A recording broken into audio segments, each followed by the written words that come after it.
On 30th April 2025, Prime Minister Lawrence Wong defended the government's approach to municipal upgrading, stating that infrastructure improvements are not withheld from opposition wards, but are instead a matter of queuing and prioritisation. Speaking to media during a walkabout in Tampines, Wong acknowledged past sentiments suggesting that political support once influenced upgrade timelines. He said, "There was a logic previously that if you didn't support the PAP, then you don't get it earlier than the ones that supported the PAP. That logic, I think, is no longer wearable today."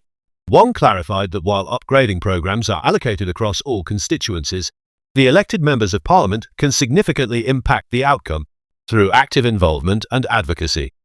"Who represents you in your constituency can make an additional difference," he said. He explained that the base level of government agency support applies uniformly, but efforts from local MPs help mobilise resources, come up with innovative solutions, and press for residents' needs. The developments in Tampines, he noted, reflected this dynamic. It goes beyond what government agencies do. It's also credit to the efforts of the MPs over successive years, working very hard and understanding what the issues are. Wong further defended the People's Action Party's ethos, saying it seeks to bring Singaporeans together, even when dealing with contentious national matters. Citing examples such as the repeal of Section 377A of the Penal Code, the policy change allowing Muslim female healthcare workers to wear the tudung, and national response to the Israel-Hamas conflict, Wong said the PAP government aims to build wide consensus. "That's the PAP's DNA," he said. "We don't accentuate differences. We don't exploit them." Wong's comments followed remarks made by Workers' Party Secretary General Pritam Singh during a rally the previous evening. Singh accused the PAP of practicing negative politics and cited past incidents where opposition wards were allegedly sidelined. He pointed to denied access to community clubs and delays in upgrading programs as examples. Singh added that these practices have changed over time, not because of goodwill, but because bullying sticks and disrespectful carrots did not work. In response, Wong dismissed the notion of negative politicking, saying, "I don't think we want to see negative politics in Singapore." He expressed disappointment over what he viewed as personal attacks against Deputy Prime Minister Gan Kim Ying during the WP rally. Wong's comments prompted mixed reactions. Some observers questioned his remarks about prioritisation and political support, suggesting they risk echoing divisive messages of the past. Others asked what tangible initiatives set Tampines apart, and whether MPs in other PAP wards were underperforming by comparison.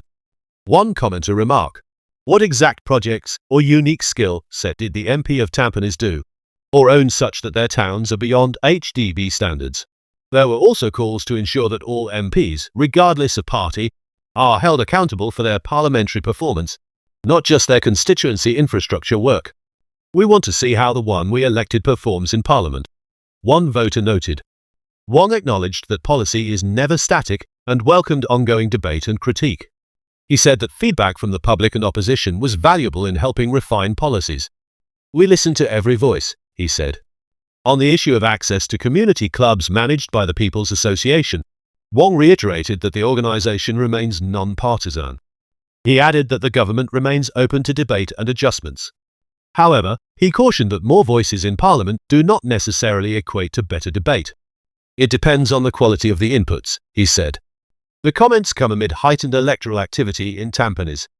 The People's Action Party team, led by Masagos Zulkifli, faces a four-cornered contest against the Workers' Party, National Solidarity Party, and People's Power Party.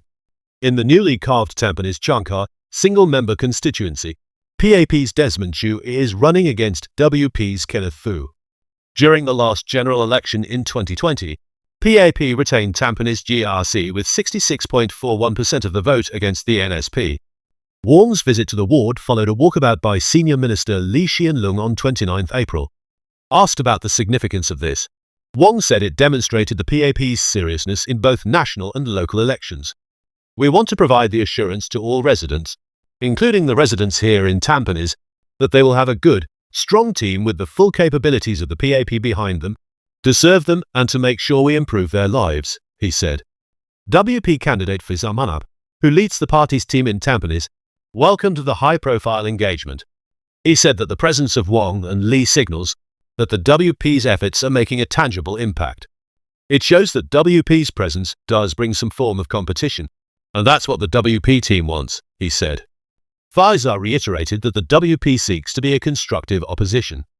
He affirmed the party's commitment to offering voters a credible alternative and contributing meaningfully to parliamentary debate.